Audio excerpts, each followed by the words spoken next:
Liverpool has been one of the best clubs of this decade. Thanks to Virgil van Dijk, they've had an unbeatable streak of 70 wins until October 29, 2022, when Leeds United broke it. After that, everything went downhill for Liverpool. They're now 7th in the league after being beaten by Crystal Palace and officially knocked out from Champions League by La Liga giants Real Madrid.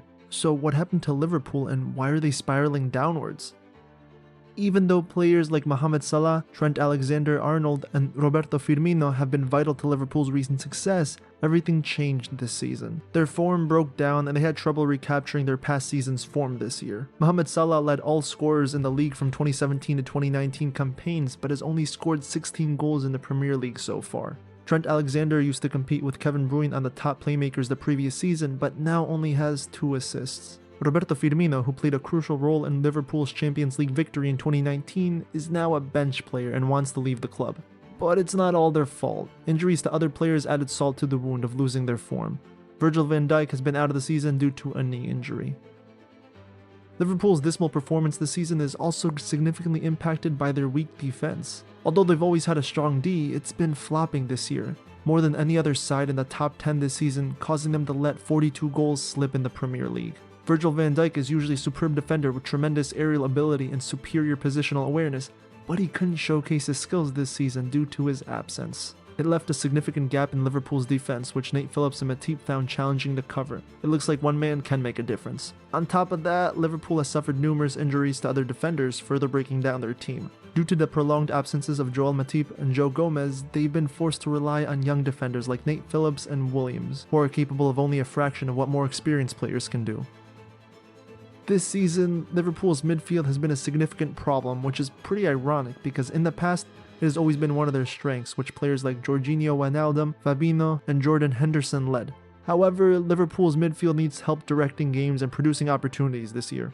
And this is all thanks to the loss of Jorginho Wijnaldum, who left at the end of the previous campaign to join Paris Saint-Germain. He was a vital member of the team who brought vigor and innovation, which is all gone now. Liverpool has had trouble replacing Wijnaldum, and their midfield has been frail and inefficient. Ever since Jordan Henderson's injury last season, the team fell apart after being left without their captain. But even when he did play, he didn't appear his best. Injuries have also been a problem with Fabinho.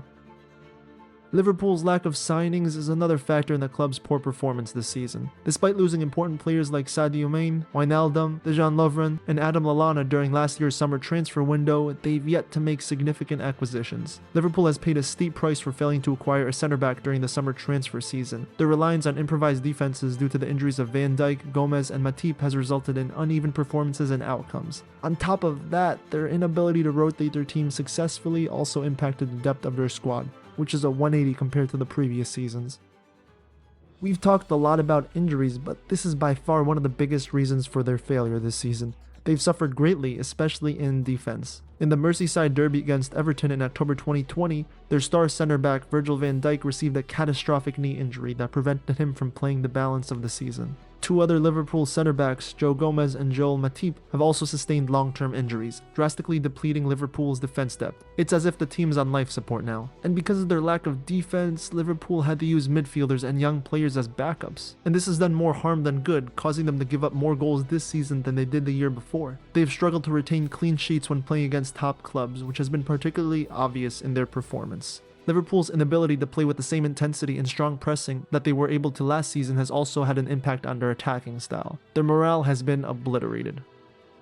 Last season, the team played a high-intensity brand of football that demanded a lot of effort and dedication from the players. They won the UEFA Champions League in 2019, the Premier League in 2020, the FIFA Club World Cup, and played more games, including finishing second to City last season. After such a great season, the players might have been mentally worn out, which could have had an impact on how they performed this year. They may also have been impacted by the stadium's empty stands, which have deprived them of the atmosphere. The crowds that were once roaring barely let out a squeal.